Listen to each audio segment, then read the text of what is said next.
नमस्कार, स्वागत है आपका एबीपी गंगा में। मैं अवधेश। बुलेटिन की शुरुआत करते हैं बड़ी खबर के साथ। देहरादून से बड़ी खबर है। पूर्व सीएम त्रिवेंद्र रावत अपने बयान पर कायम है और गोडसे पर दिए बयान पर बवाल बढ़ता चला जा रहा है। अब त्रिवेंद्र रावत ने एक नई चीज ऐड कर दी है। उन्होंने कहा है कि कांग्रेस खुद ही गांधी जी की हत्यारी है। कांग्रेस गांधी जी को छोड़ चुकी है। तो बड़ी खबर देहरादून से है, जहां पर पूर्व सीएम त्रिवेंद्र रावत अपने बयान पर कायम है और अब उन्होंने गांधी जी की हत्या का जो ठीकरा है वो कांग्रेस पर ही फोड़ दिया है।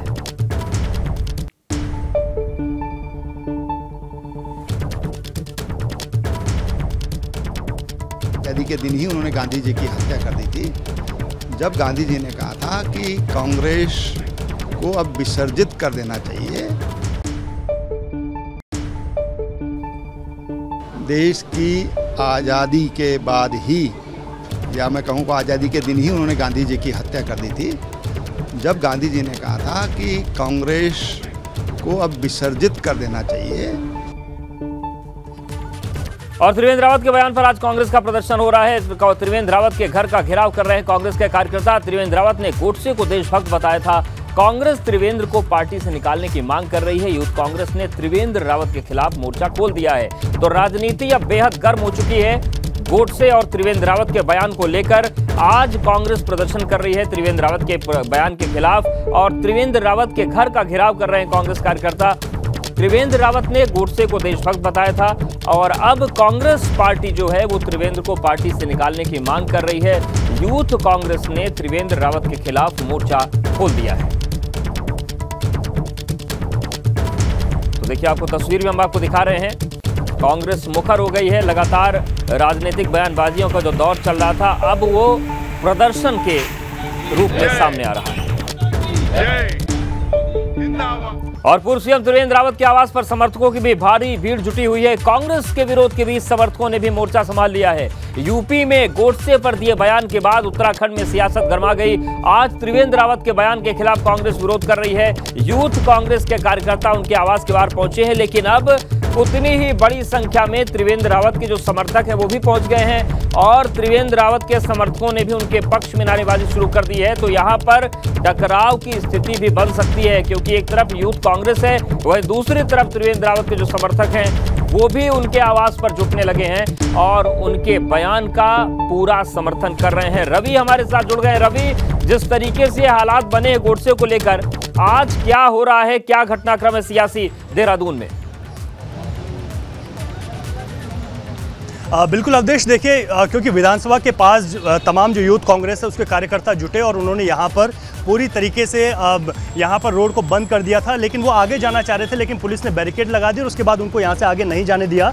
इससे आगे ही त्रिवेंद्र सिंह रावत का घर यहाँ से तकरीबन 2 किलोमीटर की दूरी पर है, लेकिन उससे पहले ही यहाँ पर तमाम पुलिस फोर्स ने तमाम जो यूथ कांग्रेस के कार्यकर्ता हैं उनको रोक दिया। हालांकि अभी अभी ये प्रदर्शन आपसे हट गए हैं, क्योंकि यहाँ पर जो ये मुख्य मार्ग है और तमाम जो जाम की स्थिति है वो भी बन गई थी। लेकिन जो तमाम कार्यकर्ता हैं उस वक्त हमारे साथ यहाँ पर मौजूद हैं। प्रदेश अध्यक्ष हैं यूथ के सुमित, उनसे मैं बात करता हूँ कि जो गोडसे वाला बयान है, अब सियासत बहुत तेज़ हो गई, आप जाना चाह रहे थे, पुलिस ने रोक दिया।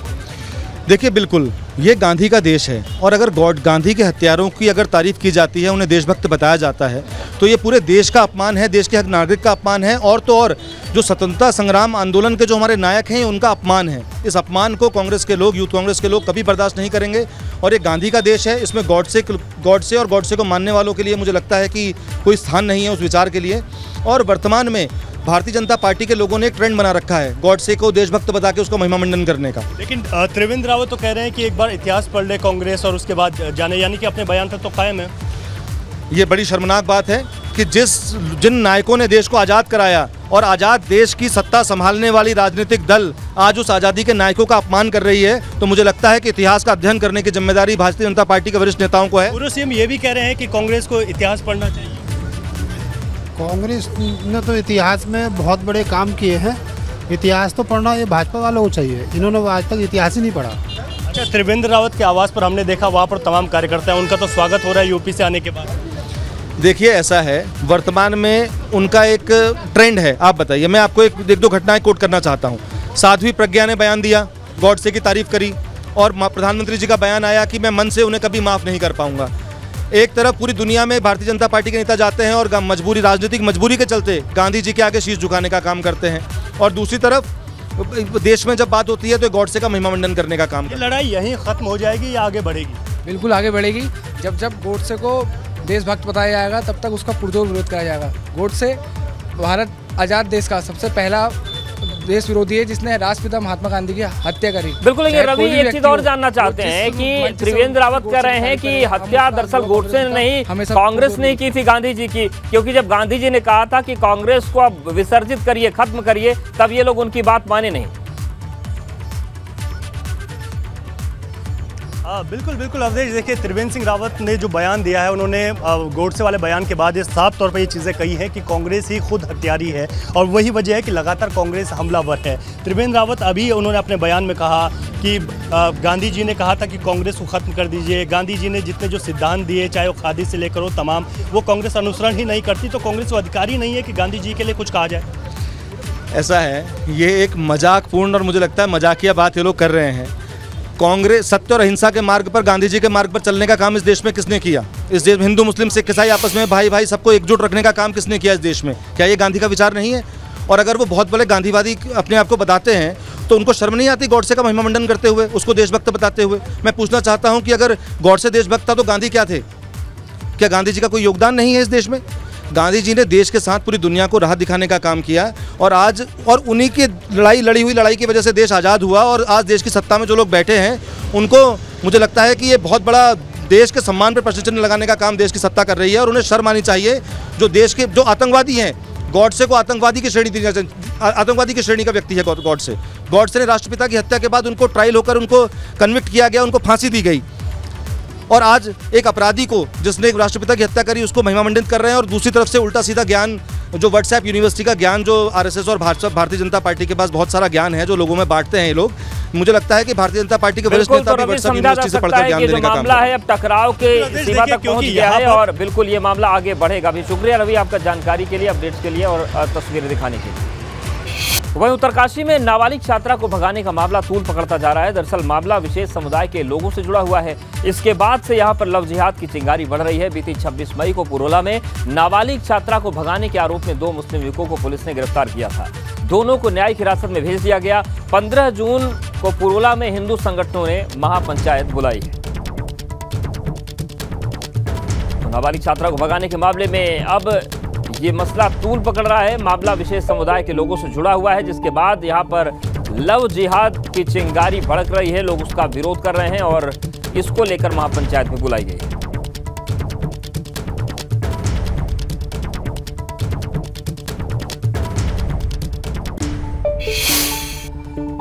और पुरोला में हिंदू महापंचायत पर सीएम धामी का बयान आया। उन्होंने कहा कि राज्य में कानून व्यवस्था बनाए रखने की सख्त जरूरत है। बाहरी लोग माहौल बिगाड़ने की कोशिश कर रहे हैं। हिंदू पंचायत को लेकर कानून व्यवस्था बिगड़ सकती है। 15 जून को पुरोला में हिंदू संगठनों ने महापंचायत बुलाई है और इसको लेकर अब मुख्यमंत्री धामी का भी बयान आ गया है। मुख्यमंत्री पुष्कर सिंह धामी ने कहा है कि राज्य में कानून व्यवस्था बनाए रखने की सख्त जरूरत है। दरअसल सूत्रों के हवाले से खबर यह आ रही है कि जो महापंचायत बुलाई गई है उसमें कानून व्यवस्था के सामने चुनौती खड़ी हो सकती है। हमने सभी से कहा है कि कानून व्यवस्था को कोई भी अपने हाथ में न ले और अलबत्ता ये जरूर है कि उत्तराखंड के अंदर जो जनसंख्या का परिवर्तन हो रहा है, डेमोग्राफिक चेंज हो रहा है या जिनके कारण से यहाँ पर कानून व्यवस्था की स्थिति खराब हो रही है, उस पर हमने पुलिस को भी और प्रशासन को भी सभी को कहा है सख्ती से काम लें। लेकिन मैं सभी से अपील भी करना चाहता हूँ कि सभी लोग उत्तराखंड के अंदर हम सब लोग एक दूसरे के साथ भाईचारे के साथ रहते हैं, मिलजुल कर रहते हैं। कोई भी जो है कानून व्यवस्था की स्थिति को ख़राब न करे। कानून अगर कोई दोषी है तो कानून अपना काम करेगा और कोई भी दोषी होगा तो उसके खिलाफ कड़ी कार्रवाई होगी, निष्पक्ष कार्रवाई होगी। और हमारे साथ हमारे सहयोगी विनोद जुड़ गए हैं। विनोद, जिस तरीके से स्थितियां बन रही है, चाहे हम पुरोला की बात करें, लव जिहाद को लेकर जिस तरीके से विरोध की स्थिति बन रही है, कानून व्यवस्था के सामने वाकई ये बहुत बड़ी चुनौती है।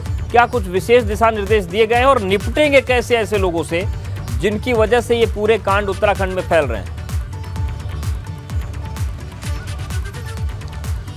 बिल्कुल अवधेश, देखिए अब उत्तराखंड में लगातार जिस तरह से लव जिहाद के मामले आ रहे हैं उसको देखते हुए शासन और सरकार के सामने ज़रूर चुनौती है कि आखिरकार जो लंबे समय से एक के बाद एक मामले लव जिहाद के आ रहे हैं उससे कैसे निपटा जाए।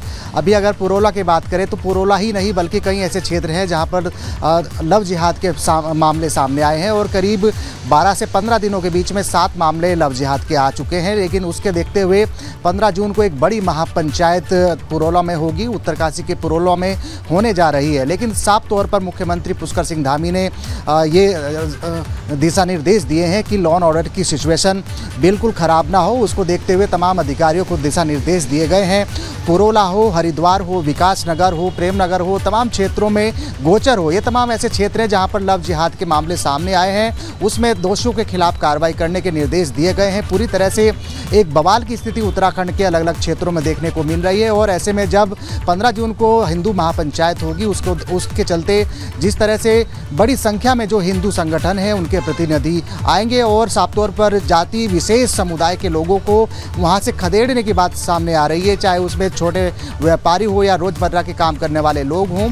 लेकिन साफ तौर पर मुख्यमंत्री पुष्कर सिंह धामी ने ये खुद माना है कि बाहर से आने वाले लोगों ने उत्तराखंड का माहौल ख़राब किया है, तो उसको देखते हुए दोषियों के खिलाफ सख्त कार्यवाही करने के निर्देश दिए गए हैं। लेकिन पुलिस विभाग पूरी तरीके से तैयार है। लेकिन अब पुरोला में 15 जून को महापंचायत होनी है, उसको देखते हुए पुलिस विभाग ने भी अपनी तैयारी कर ली है। साफ तौर पर पुलिस विभाग के अधिकारियों का कहना है कि अगर कोई भी लॉ एंड ऑर्डर की सिचुएशन ख़राब करता हुआ मिला उस पर सख्त कार्रवाई करने के निर्देश दे दिए गए हैं। लेकिन आने वाले दिनों में ये लव जिहाद के किस्से किस तरह से और बढ़ते हैं, क्योंकि हमने ये भी देखा अवधेश की उत्तर प्रदेश में नहीं बल्कि उत्तराखंड में ज़्यादा ये मामले आ रहे हैं, वो किस तरीके से लगातार गोचर हो, हरिद्वार हो, विकास नगर हो या फिर पुरोला हो, तमाम ऐसे क्षेत्रों में लव जिहाद के मामले सामने आ रहे हैं। एक चिंता जरूर है सरकार के सामने और साफ तौर पर राज्य सरकार ने बड़े पैमाने पर एक बार फिर से सत्यापन अभियान चलाने में तेजी लाने के निर्देश दिए गए हैं और मुख्यमंत्री ने पुलिस विभाग के अधिकारियों को निर्देश दिए गए हैं कि जो बाहरी व्यक्ति जो उत्तराखंड में आ रहे हैं उनका सत्यापन कराया जाए और साथ ही साथ जिनके माध्यम से उत्तराखंड के सौहार्दपूर्ण और माहौल खराब करने की कोशिश की जा रही है उन पर सख्त कार्रवाई। चेंज की बात सीएम धामी कर रहे थे और ऐसे में स्थितियां गंभीर जो बन रहे हैं उस पर भी चिंताएं सबकी हैं। शुक्रिया विनोद आपका जानकारी और अपडेट्स को देने के लिए। किच्छा में जबरन धर्म परिवर्तन के मामले में 2 आरोपियों को गिरफ्तार किया गया है। पुलिस ने खुलासा किया कि प्रौढ़ शिक्षा कैंप की आड़ में लोगों को बेला फुसला कर धर्मांतरण कराया जा रहा था। पुलिस ने बरेली निवासी 2 युवकों को गिरफ्तार किया है। आरोप है कि ये लोग जगह जगह जाकर लोगों को प्रलोभन देकर ईसाई धर्म अपनाने के लिए प्रेरित करते थे। पुलिस पूछताछ में आरोपियों के द्वारा अपना नाम विकास कुमार अंकित पाल बताया गया। दोनों ही आरोपी बरेली उत्तर प्रदेश के रहने वाले हैं और जगह जगह जाकर लोगों को प्रलोभन देकर अन्य धर्मों से ईसाई धर्म में परिवर्तन का काम किया करते थे। किच्छा में धर्म परिवर्तन की सूचना पर बीजेपी कार्यकर्ता और बजरंग दल के कार्यकर्ताओं द्वारा हंगामा हुआ। इसके बाद पुलिस ने मुकदमा दर्ज करते हुए आरोपियों की तलाश शुरू कर दी। भोले भाले लोगों को बहला फुसलाकर धर्मांतरण कराने की कोशिश कर रहे थे। इसमें बड़ी कार्रवाई करते हुए किच्छा पुलिस द्वारा 2 व्यक्तियों को गिरफ्तार किया गया, जो दौरा टांडा बरेली के रहने वाले हैं। इनको गिरफ्तार करके जेल भेजा जा रहा और आवश्यक कार्रवाई की जा रही। तो देखिए, देवभूमि में धर्मांतरण की जो चीजें सामने आई उसको लेकर भी अब लगातार कार्रवाई चल रही। 2 लोगों को गिरफ्तार किया गया।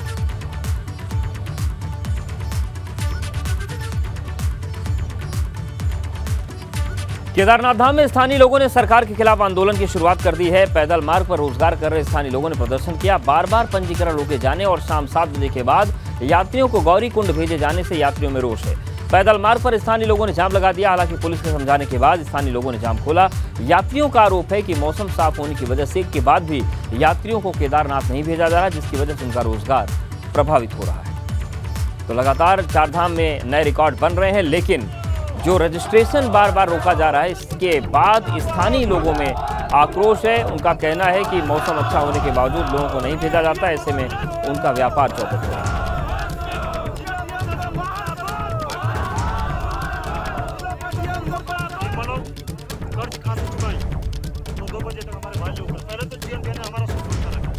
तो केदारनाथ धाम में यात्रा जारी, लेकिन स्थानीय लोगों में आक्रोश है। ये अलग अलग तस्वीरें आपको हम दिखा रहे हैं। स्थानीय लोगों ने शासन प्रशासन के खिलाफ इकट्ठा होकर नारेबाजी की। बार बार पंजीकरण पर रोक लगाने के खिलाफ आक्रोश जताया। सरकार और प्रशासन के खिलाफ जमकर नारेबाजी की है। तो ये 4 तस्वीरें हम आपको दिखा रहे हैं कि किस तरीके से अब प्रशासनिक व्यवस्था के खिलाफ जो स्थानीय व्यापारी हैं वो मुखर हो रहे हैं। केदारनाथ धाम में यात्री भारी संख्या में दर्शन के लिए पहुंच रहे हैं, लेकिन कुछ भक्त ऐसे भी हैं जो पैदल मार्ग पर घोड़े खच्चरों के चलने से परेशान हैं। यात्रियों का कहना है कि शुरुआती चरण में ही जाम की समस्या का सामना करना पड़ रहा है, जिससे उन्हें परेशानी हो रही है। अभी तक 8,90,000 श्रद्धालु बाबा केदार के दर्शन कर चुके हैं। उम्मीद जताई जा रही है कि मानसून सीजन शुरू होने से पहले लगभग 12 लाख यात्री केदारनाथ धाम के दर्शन कर सकते हैं। केदारनाथ यात्रा का आंकड़ा पिछले साल की यात्रा की तुलना में लगातार बढ़ता जा रहा है। हेलीकॉप्टर सेवाओं से अभी तक 44,000 के लगभग यात्रियों ने बाबा केदार के दर्शन किए, जबकि शेष यात्री पैदल, घोड़े खच्चर और डंडी कंडी से ही धाम पहुंचे हैं। धाम में लगातार बढ़ रही भक्तों की भीड़ के बाद बद्री केदार मंदिर समिति ने केदारनाथ मंदिर के कपाट खोलने के समय में बदलाव किया। रात के समय भी मंदिर के कपाट खुले हैं, जिससे यात्री रात के समय भी दर्शन कर रहे हैं। तो अभी मंदिर बंद है, तो सभी यानी जो बोलते हैं ना भगवान को एक चढ़ाने आए, उनका जो चीज़ है कि भाई नहीं हमको केदारनाथ जाना है। जो रात के पहले से सुधार में अभी आए हैं बहुत ज़्यादा अच्छे हैं, और दर्शन के लिए जो यात्री आ रहे हैं उनकी सुविधा के लिए बीच में जो रहने की जो सुविधाएं मतलब एक आम जन करता है वो भी बहुत अच्छी है। केदारनाथ मत्था टेकने के लिए और जो भी यहाँ की व्यवस्था है सब बहुत अच्छी है, बहुत अच्छे कार्य करते हैं और सबकी मदद करते हैं। और बड़ी खबर देहरादून से है। चार धाम में भारी संख्या में पहुंच रहे हैं श्रद्धालु। 22 अप्रैल से 25 लाख श्रद्धालुओं के लिए चार धाम में दर्शन उन्होंने किए हैं। बद्रीनाथ, केदारनाथ, गंगोत्री और यमुनोत्री में भारी सैलाब उमड़ रहा है। बीते साल 44 लाख के करीब श्रद्धालुओं ने यात्रा की थी। इस साल नया रिकॉर्ड बन सकता है, क्योंकि अप्रैल में यात्रा शुरू हुई और लगभग 1.5 महीने में ही 25 लाख लोगों ने दर्शन कर लिए हैं, जबकि पिछले साल 44 लाख लोगों ने दर्शन किए थे। तो चार धाम यात्रा में भारी संख्या में श्रद्धालु पहुंच रहे हैं और 22 अप्रैल से 25 लाख श्रद्धालुओं ने अब तक चार धाम के दर्शन कर लिए हैं। तो मंदिर के कपाट खोलते वक्त जिस तरीके से भीड़ भाड़ थी, अब उसका देखिए असर दिख रहा है कि बीते साल 44 लाख लोगों ने दर्शन किए थे और इस बार लगभग 1.5 महीने में ही 25 लाख लोग दर्शन कर चुके हैं। ऐसे में माना जा रहा है कि इस बार चार धाम यात्रा में श्रद्धालुओं का एक नया रिकॉर्ड सामने आएगा। हरिद्वार में नकल विरोधी कानून के तहत पहला मुकदमा दर्ज किया गया है। वन दरोगा भर्ती परीक्षा में भाई की जगह पेपर देने पहुंचा था। अधिकारी की शिकायत पर आरोपी गिरफ्तार किया गया है। आरोपी के खिलाफ ज्वालापुर कोतवाली में मुकदमा दर्ज कर दिया गया है। आरोपी हरिद्वार के भगवानपुर क्षेत्र का रहने वाला है। तो ज्वालापुर कोतवाली क्षेत्र में सीतापुर में बने एक एग्जाम सेंटर में एंट्री के दौरान संदिग्ध युवक पकड़ा गया। जब उसकी जांच पड़ताल की गई तो सामने आया कि वो अपने भाई के बदले एग्जाम देने पहुंचा था, जिसके बाद उत्तराखंड अधीनस्थ सेवा चयन आयोग के अधिकारी की शिकायत पर आरोपी अंकित सैनी के खिलाफ ज्वालापुर कोतवाली मुकदमा दर्ज कर लिया गया। पुलिस ने आरोपियों को गिरफ्तार कर लिया। पकड़ा गया आरोपी हरिद्वार के भगवानपुर क्षेत्र का रहने वाला है। नकल विरोधी कानून के तहत हरिद्वार में ये दर्ज हुआ पहला मुकदमा है। आपको बता दें कि भर्ती परीक्षाओं में पेपर लीक और नकल को रोकने के लिए फरवरी महीने में नकल विरोधी कानून का अध्यादेश लाया गया था।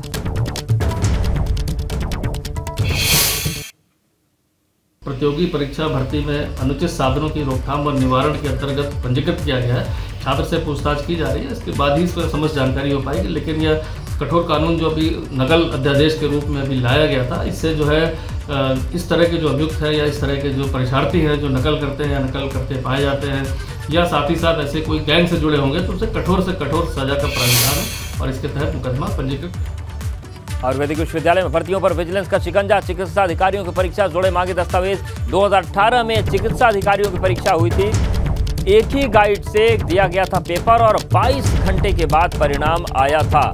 तो आयुर्वेदिक विश्वविद्यालय में भर्तियों पर विजिलेंस का शिकंजा कस रहा है। चिकित्सा अधिकारियों की परीक्षा से जुड़े दस्तावेज मांगे गए हैं। दरअसल 2018 में चिकित्सा अधिकारियों की परीक्षा हुई थी। एक ही गाइड से पेपर दिया गया था और 22 घंटे के बाद परिणाम भी आ गए थे।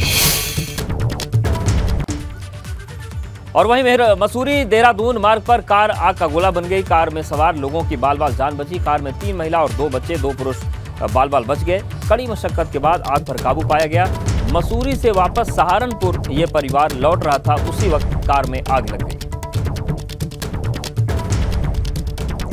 मसूरी देहरादून मार्ग पर कार आग का गोला बन गई। कार में सवार लोगों की बाल बाल जान बची। कार में 3 महिला और 2 बच्चे, 2 पुरुष बैठे थे, जिनकी जान बच गई। उत्तराखंड को देवभूमि कहा जाता है, जहां पर अनेक देवी देवता वास करते हैं और उनसे जुड़ी आस्था भी देखी जाती है। कालसी के गांव थैना में महासू देवता के मंदिर में दातनों की बेटियों ने महासू देवता को चांदी की छत्र भेंट की। कहा जाता है कि गांव की बेटियां अपने घर गांव की सुख शांति के लिए महासू देवता से प्रार्थना करती हैं और इस दौरान गांव की सभी विवाहित और अविवाहित बेटियां बढ़ चढ़कर भाग उन्होंने लिया। महासू देवता के दर्शन कर आशीर्वाद लिया और विधि विधान से अपने गांव में की छत्र पूजा अर्चना कर फिर ग्राम थैना के महासू देवता मंदिर में पहुंचकर ढोल नगाड़ों के साथ इस छत्र को घेरे।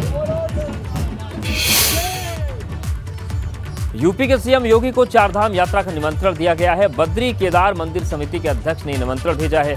बद्री केदार मंदिर समिति के अध्यक्ष अजय ने मुलाकात की। प्रधानमंत्री नरेंद्र मोदी के ड्रीम प्रोजेक्ट की जानकारी भी दी और मुख्यमंत्री को उन्होंने चारधाम यात्रा का निमंत्रण दिया है। तो बद्री केदार मंदिर समिति के अध्यक्ष अजय हैं, जिन्होंने मुलाकात की और चारधाम यात्रा पर आने के लिए मुख्यमंत्री योगी आदित्यनाथ को निमंत्रण दिया।